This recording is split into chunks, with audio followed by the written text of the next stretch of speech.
यं ब्रह्मा वरुणेन्द्र रुद्रमरुतस्तुन्वन्ति दिव्यैस्तवैः वेदैः साङ्गपदक्रमोपनिषदैर्गायन्ति यं सामगाः ध्यानावस्थिततद्गतेन मनसा पश्यन्ति यं योगिनो यस्यान्तन्न विदुःसुरासुरगणा देवाय तस्मै नमः।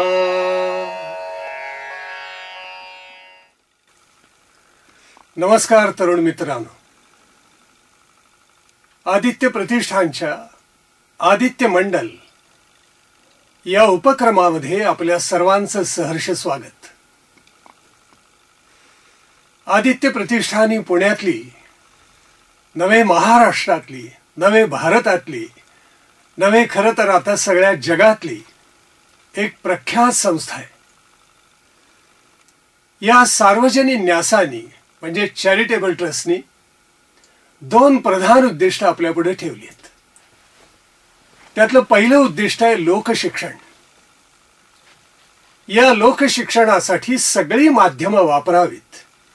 त्याच्यामध्ये प्रवचन आहे, कीर्तन आहे, व्याख्यान आहे, सदीप व्याख्यान आहेत, म्हणजे स्लाइड शोज आहेत, वृत्तपत्रामधले लेख आहेत, ग्रंथांची निर्मिती आहे, तबकड्यांची सीडींची निर्मिती आहे। अशा नानाविध प्रकारचे उपक्रम राबवून गेली 30 वर्ष आदित्य प्रतिष्ठान लोकशिक्षण करते। आदित्य प्रतिष्ठानचं दुसरं प्रधान उद्दिष्ट आहे आणि ते म्हणजे भारतीय संस्कृतीची जोपासना। आणि मला खात्री आहे, माझा विश्वास आहे माझ्या अंतरंगामधला, की तुम्हा तरुणांना सुद्धा आपल्या भारतीय संस्कृतीविषयी मनामध्ये खूप औत्सुक्य असणार। एवढंच नव्हे तर भारतीय संस्कृतीविषयी पराकोटीचा आदर सुद्धा असणार। म्हणून हिंदू धर्म, हिंदू संस्कृती, भारतीय इतिहासाची परंपरा या सगळ्यांविषयीचा एक अनौपचारिक संवाद आम्ही आता त्याचा प्रारंभ करतो आहोत। या उपक्रमामध्ये आपण सर्वांनी सानंद सहभागी व्हावं असं आवाहन मी या प्रसंगी आपल्याला करतोय। हा उपक्रम सुरू करण्याचं म्हणजे आदित्य महामंडलाची निर्मिती करण्याचं काही विशेष कारण आहे। त्याच्यामागे 2-3 प्रधान हेतू आहेत। त्यातला एक हेतू असा की आपल्या भारताचा सहस्रावधी वर्षांचा इतिहास आजच्या तरुण पिढीला विशेष माहिती नाही। पण मित्रांनो, त्यात तुमचा दोष नाहीये। त्याचं कारण असं आहे की तुमच्या अभ्यासक्रमामध्ये, पाठ्यपुस्तकामध्ये आपल्या भारतीय संस्कृतीविषयी, हिंदू धर्माविषयी विशेष काही दिलेलंच नसतं। आणि जे दिलेलं असतं ते फार वरवरचं आणि उथळ स्वरूपाचं असतं। म्हणून तुम्हाला या भारतीय इतिहासाचा, भारतीय संस्कृतीचा, हिंदू धर्माचा परिचय व्हावा, हा आदित्य महामंडलाचा पहिला हेतू आहे। आदित्य मंडलाचा दुसरा हेतू असा की भारताला स्वातंत्र्य मिळून आज जवळजवळ 65 वर्ष लोटली। म्हणजे नवीन शिक्षणातून जवळजवळ 3 पिढ्या घडल्या। पण या नवीन पिढ्यांना आपल्या भारताचा इतिहास, भारतीय संस्कृती, भारतीय विद्या, भारतीय कला, भारतीय परंपरा यांचा विशेष परिचय नाही। याचं प्रधान कारण असं की आपण भारतीय राहिलो नाही, आपण इंडियन झालो। भारत वेगळा आणि इंडिया वेगळा, तो कसा आपण पुढे त्याचा परिचय करून घेणार आहोत। तुम्ही सगळी तरुण मंडळी एक वाक्य नेहमी ऐकता आणि ऐकवताही, आणि ते वाक्य आहे, हे युग विज्ञानाचं आहे, हे विज्ञान युग आहे। आणि बऱ्याच अंशी ते सत्यही आहे। गेल्या 50 वर्षामध्ये विज्ञानाने प्रचंड प्रगती केलेली आहे। 19व्या शतकामध्ये औद्योगिक क्रांती झाली आणि या औद्योगिक क्रांतीनंतर विज्ञानानं आपले पाय हळूहळू पसरायला प्रारंभ केला। युरोपमध्ये औद्योगिक क्रांती आली आणि मग त्याची लाट संपूर्ण जगामध्ये पसरली. आज विज्ञानाची प्रगती जर आपण पाहिली तर मन आश्चर्याने थक्क होऊन जातं. इतकी ही शब्दातीत क्रांती आहे. गगनचुंबी इमारती पाहताना मन आश्चर्यानं भरून जातं. विज्ञानानं आज प्रचंड सोयी उपलब्ध करून दिलेल्या आहेत. विमान आणि मनुष्य जगात कुठेही जाऊ शकतो. विज्ञानाची ही प्रचंड क्रांती आहे. आज अत्यंत वेगानं धावणाऱ्या सुपरफास्ट असं ज्याचं वर्णन आधुनिक युगामध्ये केलं जातं, अशा आगगाड्या प्रचंड वेगानं धावतात आणि मानवाला भूगोलाचा परिचय घडवतात. एका राष्ट्रातून दुसऱ्या राष्ट्रामध्ये जायला चमत्कार वाटावा असे बोगदे तयार केलेले आहेत. इंग्लंडमधून फ्रान्सला येताना म्हणजे लंडनमधून पॅरिसला येताना त्या समुद्राच्या आतून त्यांनी तो बोगदा तयार केलेला आहे. ते पाहताना सुद्धा मन आश्चर्याने थक्क होतं. संगणकाचा शोध हा मोठा विलक्षण आहे आणि त्याच्यामुळेच तुमचं लॅपटॉप आलं ना. संगणकाची आणखीन पुढे सुधारित आवृत्ती. त्याच्यामुळे तुम्ही जगात कुठेही लॅपटॉप घेऊन जाऊ शकता आणि सगळ्या जगाशी संपर्क करू शकता. पूर्वी पत्र लिहिली जात असत आणि दूरवर पोचायला त्या पत्राला काही महिनेही लागत असत. ज्या वेळेला विमान नव्हतं, विमानाची सुविधा नव्हती, त्यावेळेला परदेशात पत्र जायला आणि परदेशातून आपल्याकडे पत्र यायला 3-3, 4-4 महिन्यांचा कालावधी लोटत असे. आज तुम्ही ईमेलवर, दूरपत्रावर तुमचं पत्र तयार करता आणि एक की दाबली की 5 सेकंदामध्ये जगाच्या कानाकोपऱ्यामध्ये ते पत्र जाऊ शकतं. हा विज्ञानाचा चमत्कार आहे. अणुविषयीचं अफाट संशोधन हे क्वांटम फिजिक्सनी केलेलं आहे आणि त्याच्यामुळे आज जगामध्ये अणूचा उपयोग फार मोठ्या प्रमाणावर मानवी सुविधा उपलब्ध करून देण्यासाठी केला जातोय. ही विज्ञानाची फार मोठी प्रगती आहे. दूरदर्शन हा खरोखर चमत्कार आहे. आपल्या प्राचीन ग्रंथांमध्ये ज्या 10 महासिद्धी सांगितलेल्या आहेत त्याच्यामध्ये एक आहे दूरदर्शन आणि दुसरी आहे दूरश्रवण. आधुनिक विज्ञानानं कौतुक असं केलेलं आहे की आज घरोघरी खोली खोलीमध्ये अगदी झोपडपट्टीपर्यंत दूरदर्शन आणि दूरश्रवण पोचवलेलं आहे. आकाशवाणीच्या माध्यमातून अगोदर दूरश्रवण प्रस्थापितच झालं. आता दूरदर्शनच्या माध्यमातून दोन्ही आहे. चित्रही बघा, प्रत्यक्ष पहा आणि श्रवणी करा. डोळे आणि कान धन्य करून टाका. तेव्हा दूरदर्शनची ही प्रचंड क्रांती आहे.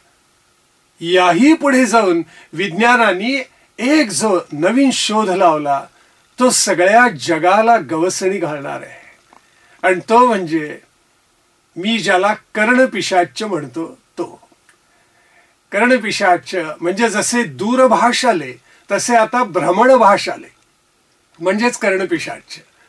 कर्णपिशाच्याला तुम्ही मोबाईल म्हणता, सेलफोन म्हणता आणि ते बरोबर आहे, पण संस्कृत भाषेमधला सुंदर शब्द आहे आणि तो शब्द म्हणजे भ्रमणभाष किंवा कर्णपिशाच.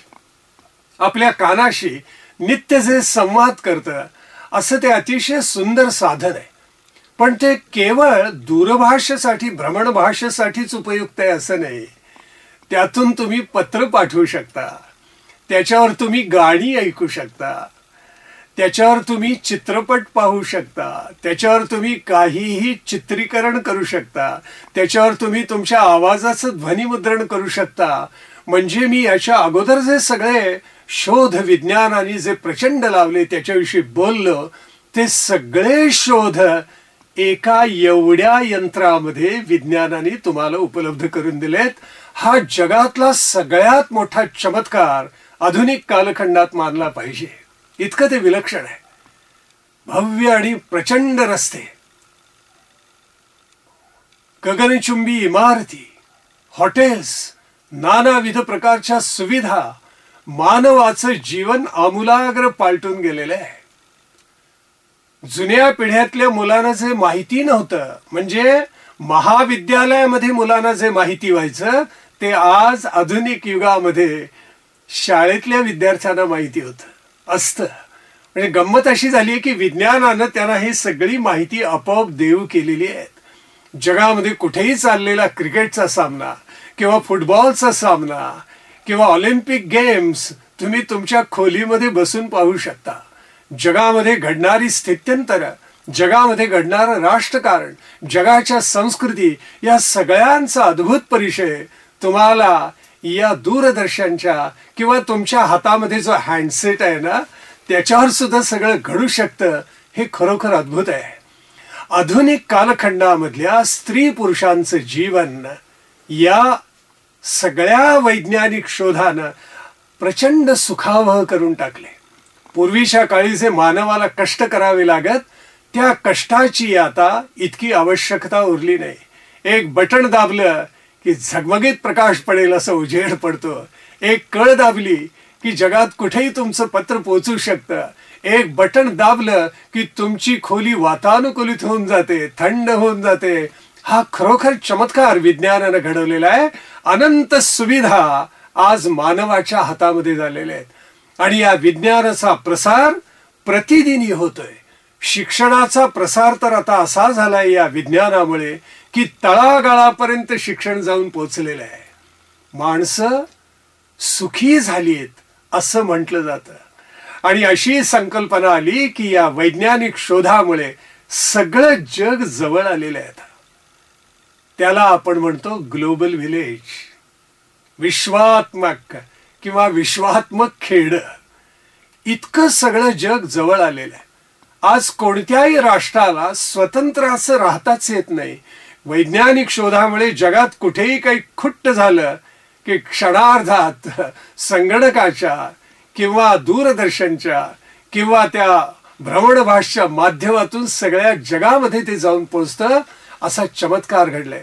आज संकेतस्थळावर, मी त्याला गमतीनं मायाजाल म्हणतो, मायाजालच आहे, संकेतस्थळावर इंटरनेटवर तुम्हाला जगातल्या कोणत्याही विषयाची, कोणत्याही विद्येची, कोणत्याही कलेची माहिती काही सेकंदात प्राप्त करून घेता येते. इतकं समृद्ध जग विज्ञानाने तुमच्या पुढे आज निर्माण केलेलं आहे. तुमची पिढी तरुण मित्रांनो अतिशय भाग्यवंत आहे. एकीकडे आपण असं म्हणतो की जगाने एवढी प्रचंड प्रगती केली, विज्ञानाने मानवाला सुखाची अनंत साधनं निर्माण करून दिली. पण खरंच विचार केला तर मनामध्ये एक मोठा प्रश्न उभा राहतो की विश्व मानवा सुखी झालेला आहे काय? या प्रश्नाचा जेवढा गांभीर्यानं आपण विचार करायला लागतो त्यावेळेला लक्षात येतं की अरे जगाच्या समस्या संपलेल्या नाहीत, त्या प्रतिदिनी वाढतच निघालेल्या आहेत. विज्ञान जर इतकं प्रगतशील आहे तर मानवाच्या समस्यांमध्ये भर का पडावी? आज जगामध्ये अनेक ठिकाणी युद्ध चाललेली आहेत. सत्ता मिळवावी, भूमी मिळवावी, संपत्ती मिळवावी, आता तर इंधनासाठी युद्ध चाललेली आहेत. नानाविध प्रकारची कारणं आहेत. पण जगामध्ये एकही दिवस असा शांततेमध्ये जात नाही की ज्या वेळेला युद्ध लढलं जात नाही. प्रतिदिनी कुठेतरी युद्ध आहे, शीतयुद्ध आहेत. जगामध्ये सगळीकडे रक्तपात होत आहेत. जगाची शांतता पूर्णतः नष्ट पावलेली आहे. आणि आज जे मानवतावादी आहेत त्यांच्या मनामध्ये एक भीती दाटलेली आहे की अरे तिसरं महायुद्ध तर होणार नाही. कारण तिसरं महायुद्ध जर झालं तर या जगाचा विनाश अटळ आहे. इतकी भयानक अण्वस्त्र आज जगामध्ये निर्माण केली गेलेली आहेत. महासत्ता उदयाला येतात, लोप पावतात, पुन्हा नव्या उदयाला येतात. आणि या महासत्तांचं ध्येय एकच असतं की सगळ्या जगावर आपल्या शक्तीचा वरवंटा आपल्याला फिरवता यावा. आणि म्हणून तिसऱ्या महायुद्धाची भीती अनेकांना वाटते. असं का बरं व्हावं? मी आपल्याला एक गंमत सांगतो. आपण जशी हातावर आपलं घड्याळ बांधतो, रिस्ट वॉच, मनगटावरचं घड्याळ, तसं आपल्या टेबलावरचं सुद्धा घड्याळ असतं. तसंच घरात भिंतीवर लावलेलं घड्याळ असतं. आपल्याला माहीत असणारच की अणूचे घड्याळ आहे. आपल्याला माहिती आहे अणूचं घड्याळ, आणि ते अणुशास्त्रज्ञांनी बनवलेलं आहे. त्या घड्याळात किती वाजलेत आपल्याला माहिती आहेत का? अणुशास्त्रज्ञ म्हणतात की या घड्याळामध्ये 11:50 झालेत. उरलेली 10 मिनिटं ज्या वेळेला संपतील, म्हणजे तास काटा, मिनिटाचा काटा आणि सेकंदाचा काटा ज्यावेळेस सगळे तिन्ही एकावर एक येतील, त्यावेळेला सगळ्या जगाचा विनाश होईल. कदाचित तिसरं महायुद्ध होण्याची शक्यता आहे. एकीकडे म्हणतो आपण विज्ञानाने एवढी प्रचंड प्रगती केली, आणि दुसरीकडे आपल्याला दिसतं की वर्ल्ड ट्रेड सेंटरच्या 2 इमारती, म्हणजे दोन्ही शेजारी उभ्या असलेल्या सख्या भगिनी, 100 मजल्यांच्या प्रचंड त्या इमारती, पण विज्ञानाने भस्मसात करून टाकलेले आहेत. अनंत निरपराध जीव त्यात मारले गेलेले आहेत. जेरुसलेम कोणाचं याच्याबद्दल ज्यू, ख्रिश्चन, मुसलमान यांच्यामध्ये प्रतिदिनी झगडे आहेत. जगात सत्ता, भूमी, संपत्ती मी म्हटल्याप्रमाणे यासाठी अखंड युद्ध चाललेली आहेत. बरं, एवढंच आहे असं नव्हे, तर भारतासारखे जे प्रगतशील देश आहेत, एवढंच नव्हे, जे प्रगत झालेले देश आहेत आणि प्रगतीचा स्पर्शही न झालेले अशीही काही राष्ट्र या पृथ्वीतलावर आहेत, या सगळ्या राष्ट्रांमध्ये भ्रष्टाचार बोकाळलेला आहे. आज जगामध्ये धन उदंड आहे असं आपण म्हणतो. मग असं का बरं व्हावं? धन एकीकडे वाढते सगळ्या जगामधलं, पण इकडे धन वाढत असताना भ्रष्टाचारही तेवढाच वाढत निघालाय. दुसरीकडे त्या भ्रष्टाचाराबरोबर एका भयानक, मानव जातीला खाऊन टाकेल अशा एका भयानक रोगानं डोकं वर काढलेलं आहे, आणि त्याचं नाव आतंकवाद. हा आतंकवाद महाभयानक आहे. आतंकवादी मानवाला कोणताही धर्म नसतो, कोणतीही नीती नसते, कोणताही सदाचार नसतो, कोणतेही सद्गुण नसतात, कोणतीही जीवनमूल्य नसतात. बस त्यांचं उद्दिष्ट एकच असतं, आपल्याला जे शत्रू वाटतात त्यांचा पूर्ण निपात करणं. आणि त्याच्यामध्ये आज जगामध्ये इतक्या ठिकाणी स्फोट झालेले आहेत, इतक्या इमारती उद्ध्वस्त झालेल्या आहेत, इतक्या ठिकाणी हल्ले गर्दीमध्ये झालेले आहेत की आजपर्यंत सहस्रावधी निरपराधी माणसं त्याला बळी पडलेली आहेत. भ्रष्टाचार आहे, आतंकवाद आहे, दारिद्र्याचा शाप तर जगामधल्या अनेक राष्ट्रांना आहे. युरोप संपन्न म्हणता म्हणता आज विनाशाच्या टोकावर येऊन उभा राहिलाय का असं वाटायला लागलेलं आहे. युरोपची घसरण चालू आहे. ग्रीस एकेकाळी जे अतिशय संपन्न राष्ट्र होतं, आज ते उद्ध्वस्त होते काय अशी भीती सगळ्या जगाला पडलेली आहे. तेव्हा दारिद्र्यानं सुद्धा मानवाला खाऊन टाकायला, कुरतटायला प्रारंभ केलेला आहे. याही पुढे जाऊन ना, जी प्रगतशील नाही आहेत राष्ट्र, प्रगतीचा स्पर्श झालेला नाही आहे, तिथे प्रचंड रोगराई आहे, प्रचंड अस्वच्छता आहे. आणि भारतासारखी प्रगती करणारी जी राष्ट्र आहेत, या राष्ट्रांमध्ये सुद्धा प्रचंड अस्वच्छता आणि रोगराई आहे. एकीकडे विज्ञानाची अशी प्रचंड प्रगती, आणि दुसरीकडे आपल्याला दिसणार हे विषमचित्र. हे असं का होतं? यात आपल्याला बदल करता येणार नाही का? याला काही उपाय नाही का? समस्या तर अनेक आहेत, पण त्या समस्यावर काही उपाययोजना करता येणार नाही का? असंख्य तरुण आज बेकार आहेत, त्यांना काम नाहीये, त्यांच्या मनाला शांती नाहीये. अगदी IT मध्ये असणारे तरुण ज्यांनी तिशी गाठलेली नाहीये वयाची, ती मुलंही, तरुणही आज आत्महत्या करतायत. हे खरोखर अंगावर काटा येण्यासारखं दृश्य आहे. ज्या मुलांनी समाजाचा, राष्ट्राचा विचार करायचा, आपलं राष्ट्र कसं प्रगत होईल याचा विचार करायचा, ती मुलं, त्यातला काही अंश आज रेव पार्टीज मध्ये गुंतलेला आहे आणि तिथे जाऊन दारू पिण्यामध्ये तो धन्यता मानतोय. याही पुढे भयानक असं घडते की अल्पवयीन मुलं म्हणजे 18 वर्षाखालची 16 वर्षाखालची मुलं दारूच्या गुत्त्यात जात आहेत, दारू पितायत. हे सगळं काय चाललंय? हे केवळ आपल्याच राष्ट्रात आहे असं नाही. शालेय विद्यार्थी परदेशामध्ये सर्रास धूम्रपान करतात असा निष्कर्ष जागतिक सर्वेक्षणाने केलेला आहे. हे पराकोटीचं धक्कादायक आहे, भीतीदायक सुद्धा आहे. मग या सगळ्यावर काही उपाय नाही का? या सगळ्या जगाला शांत करता येईल, सगळी मानवजात या पृथ्वी तलावर सुखानं नांदेल असं काही साधन आपल्याला शोधता येणार नाही का? आहे. आणि या सगळ्या समस्यांचा उपाय हिंदू धर्म संस्कृतीकडे आहे. हे मी आपल्याला स्वानुभवानं सांगतोय, आत्मप्रचितीने सांगतोय. हिंदू धर्म संस्कृतीकडे जगातल्या सगळ्या समस्यांवर उपाययोजना आहे.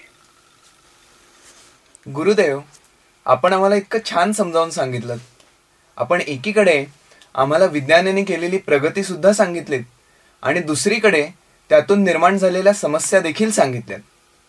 पण या सगळ्या समस्यांचं मुख्य कारण कशात आहे हे आम्हाला समजावून सांगाल का? अवश्य सांगतो. हा प्रश्न फारच महत्वाचा आहे आणि माझी खात्री आहे की अनेक तरुणांच्या मनामध्ये हा प्रश्न नक्की असणार. त्या तरुण पिढीचा प्रातिनिधिक प्रश्न असं गृहीत धरूनच मी याचं उत्तर देतो. विज्ञानाचा स्फोट होण्या अगोदरचं जग आणि विज्ञानाचा स्फोट झाल्यानंतरचं जग, या दोन्हीमध्ये मूलभूत भेद असा आहे की विज्ञानाचा स्फोट व्हायच्या अगोदरच्या जगाचा केंद्रबिंदू मनुष्य होता, मानव होता. आता विज्ञानाच्या स्फोटानंतर सगळ्या जगाचा केंद्रबिंदू जो झालाय तो म्हणजे पैसा, अर्थ. Previously, the entire world was man-centered. Now, very unfortunately, it is money-centered. हा मूलभूत भेद आहे. मी आपल्याला इतिहासाचा दाखला देऊन सांगतो की ज्या वेळेला ग्रीस आणि रोम यासारखी प्रबळ राष्ट्र सुद्धा ज्या वेळेला उदयाला आलेली नव्हती, युरोप अमेरिकेचं नावही इतिहासामध्ये नव्हतं, त्यावेळेला भारताने, हिंदू धर्म संस्कृतीने या जगाच्या पटावर आपलं नाव चिरंतन कोरलेलं होतं. किंबहुना जीवनाच्या प्रत्येक क्षेत्रामध्ये उत्तुंग यश प्राप्त केलेलं होतं. मग आता एवढ्या समस्या आधुनिक मानवाला का बरं भेडसावतात? याची कारणं अनेक असतील, पण आपण मला विचारलं की यातलं सगळ्यात प्रधान कारण कोणतं आहे, मुख्य कारण कोणतं आहे, तर त्याचंही उत्तर अतिशय सोपं आहे. जी अनेक कारणं आहेत त्यातलं सगळ्यात प्रधान कारण म्हणजे आज नीतिमत्तेचा, सदाचाराचा, सद्गुणांचा आणि जीवन मूल्यांचा जो ऱ्हास झालेला आहे, त्या ऱ्हासामुळे मनुष्य पाप करायला जराही कचरत नाही. त्याच्यामुळे ज्या मानवानी ही सृष्टी घडवायची, ज्या मानवानी हे जगत सुंदर करायचं, तो स्वतःच अधपतित झालेला आहे. काही वर्षांपूर्वी एक ग्रंथ प्रकाशित झालाय आणि त्या ग्रंथाचं नाव आहे व्हॉइस ऑफ मोरॅलिटी, म्हणजे नीतिमत्तेची साद. हा ग्रंथ मोठा लक्षणीय आहे. त्याचं कारण असं की जगातल्या कानाकोपऱ्यातल्या राष्ट्रांमधून जवळजवळ 10 सहस्त्र मानवतावादी लोकांनी या पुस्तकाला योगदान दिलेलं आहे. या ग्रंथाच्या संपादकानं या 10 सहस्त्र मानवतावादी लोकांना, म्हणजे त्याच्यामध्ये धर्मकारणी आहेत, राष्ट्रकारणी आहेत, अर्थतज्ज्ञ आहेत, समाजकारण करणारे आहेत, विज्ञानातले लोक आहेत, वाङ्मयामधले आहेत, शिक्षणामधले आहेत, कलेमधले आहेत, क्रीडेमधले आहेत, संस्कृतीच्या अष्टांगामधली मंडळी आहेत, अशी 10,000 मंडळी आहेत. यांना एक प्रश्नावली दिलेली होती. आणि या प्रश्नावलीमधला म्हणजे थोडक्यात आपण रिसर्च मेथड जी वापरतो त्या पद्धतीने या ग्रंथाची निर्मिती करण्यात आहे. संशोधन पद्धतीचा वापर करून, उपयोग करून या ग्रंथाची निर्मिती केलेली आहे. या प्रश्नावलीमधला पहिला प्रश्न अगदी सुस्पष्ट होता. संपूर्ण जगामध्ये नीतिमत्तेची आणि सदाचाराची घसरण झाली आहे काय? आपल्याला काय वाटतं? आणि जर अशी घसरण झाली असेल तर त्याच्यावर उपाययोजना कोणती असावी? असा पहिला आणि दुसरा लागोपाठचे प्रश्न होते. आपल्याला ऐकूनही आश्चर्य वाटेल की जगामधल्या 10 सहस्र मानवतावादी या उत्तरकर्त्यांनी, ज्यांनी उत्तर दिले या प्रश्नावलीला, जे सहभागी झाले या संशोधन पद्धतीमध्ये निष्कर्ष काढण्यासाठी, 100% म्हणजे 10 सहस्र लोकांनी पहिल्या प्रश्नाला उत्तर दिलं होय. या संपूर्ण जगतामध्ये नीतिमत्तेचा प्रचंड ऱ्हास झालेला आहे. आणि असा ऱ्हास झाल्यामुळे, सदाचार नीती लोप पावल्यामुळे मनुष्य कोणतंही पाप करायला सिद्ध झालेला आहे. अर्थ मोठा का मनुष्य मोठा असा जर विचार केला तर निर्विवादपणे मनुष्य मोठा आहे. त्याचं कारण अर्थ हे साधन आहे, साध्य नाही आहे. आणि दुर्दैवानं आज जगामध्ये असं झालेलं आहे की पैसा हेच साधन आणि पैसा हेच साध्य असं होऊन गेलेलं आहे. आणि त्याच्यामुळं या जगामध्ये नीतिमत्तेचा प्रचंड ऱ्हास झालेला आहे. तेव्हा जगातल्या सगळ्या समस्यांचं मूळ कशामध्ये असेल तर ते या नीतिमत्तेच्या, सदाचाराच्या, जीवनमूल्यांच्या ऱ्हासामध्ये आहे. आज नीती, सदाचार, जीवनमूल्य फार मोठ्या प्रमाणावर जगामध्ये पायतळी तुडवली जात आहेत असं भयावह दृश्य आपल्याला पाहायला मिळतं. ज्यांचा आदर्श ठेवावा आणि आपण आपलं शिक्षण घ्यावं, मोठं व्हावं, समाजाची बांधणी करावी, राष्ट्राचा गौरव वाढवावा, राष्ट्राला योगदान द्यावं, असं ज्या आपल्या सर्व तरुणांच्या मनामध्ये, त्या आपल्या तरुणांच्या पुढचे बहुतेक आदर्श सगळे लोप पावलेले आहेत. आणि नीती सदाचाराच्या लोपामुळे अशी भ्रष्ट माणसंच जगाला समोर दिसत आहेत. तेव्हा या सगळ्या समस्यांचं मूळ याच्यामध्ये आहे. जगाने एक फार मोठी चूक केली, जी चूक हिंदू धर्म संस्कृती कधीही करत नाही. प्रगतीचा मापदंड कोणता असावा मला सांगा. प्रगतीचा मापदंड काय आहे? सगळ्यांना असं वाटतं की प्रशस्त रस्ते, उंच इमारती, उत्तमातल्या उत्तम प्रयोगशाळा, उत्कृष्ट सर्व सुविधा असलेली हॉस्पिटल्स, रुग्णालय, उत्तम हॉटेल्स, नानाविध प्रकारच्या शिक्षण संस्था, हे असं सगळं झालं की त्यालाच प्रगतीचा मापदंड समजला जातो. अंशतः ते खरं आहे पण ते पूर्ण सत्य नाही. प्रगतीचा मापदंड केवळ एवढ्यावर ठरवता येत नाही. मग प्रगतीचा प्रधान मापदंड कोणता? तर प्रगतीचा मापदंड म्हणजे शिक्षणातून माणूस घडणं. कारण हाच मनुष्य रुग्णालय निर्माण करणार, तोच हॉस्पिटल्स बांधणार, तोच शिक्षण संस्था चालवणार, तोच नानाविध प्रकारच्या इमारती उभ्या करणार, तोच प्रशस्त रस्ते निर्माण करणार. हे सगळं करत असताना समाजाला उपयुक्त काम व्हावं अशी दृष्टी त्या मानवाची असली पाहिजे. पण आज जगात आपल्याला असं दिसतं की यातले किती पैसे आपल्याला खाता येईल असा विचार पहिल्यांदा मनुष्य करायला लागलेला आहे. तेव्हा प्रगतीचा मापदंड मानव घडणं आहे आणि बाकी सगळ्या गोष्टी दुय्यम आहेत. त्याही हव्याच आहेत आपल्याला. या जगामध्ये अत्यंत सुखाने राहायचं असेल तर त्या गोष्टी हव्यातच, पण त्या गोष्टीमध्ये गैरप्रकार घडू नयेत म्हणून माणूस घडणं फार आवश्यक आहे. स्वामी विवेकानंदांनी जे सगळ्या तरुण पिढीचे आदर्श आहेत, त्या स्वामी विवेकानंदांनी शिक्षणाविषयीचे आपले विचार प्रगट केलेले आहेत.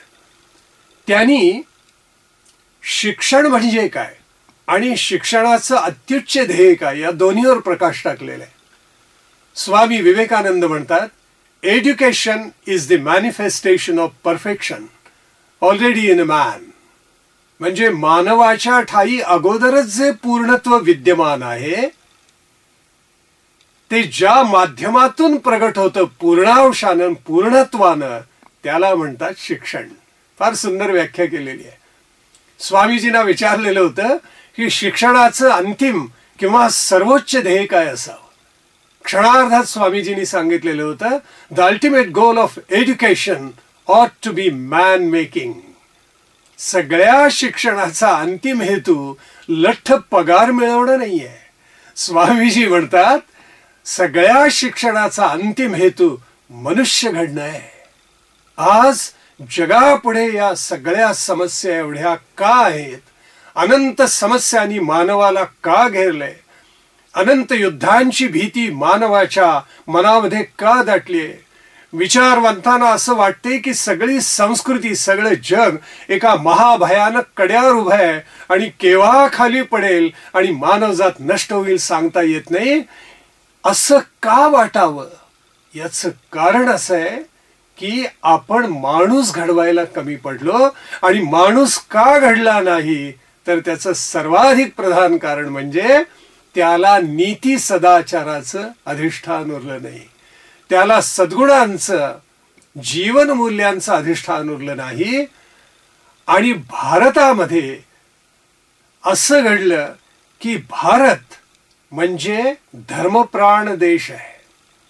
विवेकानंदांचंच उदाहरण आपल्याला सांगतो की विवेकानंद म्हणतात, इथल्या मातीमध्ये हिंदू धर्म आहे, इथल्या हवेमध्ये हिंदू धर्म आहे, इथल्या पाण्यामध्ये हिंदू धर्म आहे, इथल्या आभाळामध्ये हिंदू धर्म आहे, इथल्या मंदिरामध्ये, इथल्या रस्त्या, इथल्या माणसात नवे झोपडी झोपडीमध्ये हिंदू धर्म सगळीकडे विशालपणे पसरलेला आहे. त्यांनी पुढे गमतीनं म्हटले, भारतीय मनुष्य, हिंदू मनुष्य हा धर्मानं जेवतो, धर्मानं खातो, धर्मानं पितो, धर्मानं झोपतो, धर्मानं संवाद करतो. एवढंच काय, पाप करायचं मनात आलं तर चोरी सुद्धा धर्मानंच करतो. 1947 नंतर दुर्दैवानं आपण निधर्मी झालो, धर्मालाच फाटा देऊन टाकला. ज्या धर्मातून नीतिमूल्य सदाचार आपल्याला मिळतात ती प्रक्रियाच 2-3 पिढ्यांची थांबून गेली आणि त्यामुळे नीतीचा झपाट्यानं ह्रास झाला. हे सगळ्या समस्यांचं मूल कारण आहे. गुरुदेव, आपण हिंदू धर्माचा उल्लेख केलात. धर्म म्हणजे काय आणि धर्म आणि रिलिजन यामधला फरक काय आहे? हिंदू धर्माकडे या सगळ्या समस्यांची उत्तरं आहेत. कारण हिंदू धर्म इतका व्यापक, सर्वसमावेशक, सगळ्यांना आपल्यामध्ये सामावून घेणारा, सहिष्णुतेनं पाहणारा असा पृथ्वी तलावर दुसरा धर्मच नाही. आपण मला विचारलं की हिंदू धर्म याची कोणती उत्तरं देतो, आज जगापुढे ज्या समस्या आहेत या समस्यांची कोणती उत्तरं हिंदू धर्माकडे आहेत, तीही मी आपल्याला नक्की सांगणार आहे. धर्म म्हणजे काय आपण प्रश्न विचारला, आणि धर्म आणि रिलिजन हे दोन्ही एकच आहेत का भिन्न आहेत, दोन्हीमध्ये काही भेद आहे का, या सर्वांची उत्तरं मी तुम्हा सगळ्यांना सविस्तरपणे देणार आहे. पण आपण आता जो प्रश्न विचारला धर्माच्या बाबतीत, त्याचं उत्तर आता मी तुम्हाला देणार आहे ते पुढल्या भागामध्ये. तेव्हा आपण लवकरच भेटू. काय? नमस्कार. सर्वेपि सुखिनः सन्तु, सर्वे सन्तु निरामयः, सर्वे भद्राणि पश्यन्तु, मा कश्चित् दुःखमाप्नुयात्. ओम शांति शांति शांति.